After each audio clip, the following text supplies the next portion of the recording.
Hi everyone, if you have been using the Qwen app and don't know how to export the chat on it, then this tutorial is for you. In today's video, I'm going to show you how to export chats in the Qwen app. So let's dive right in. First of all, find the Qwen app on your home screen. Now open it. After opening the app, you will see something like this on your home page. Now, to export chat, simply create a new chat. Now tap onto the plus sign button which is at the middle, just like this.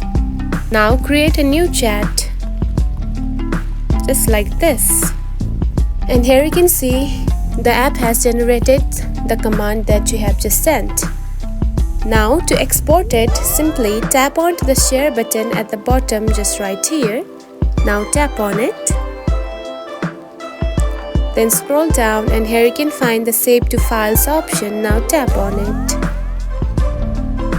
And rename the file just like this. And save it. And after that you can find the chat on your files. And that's it. This is how you can export chat in the Qwen app.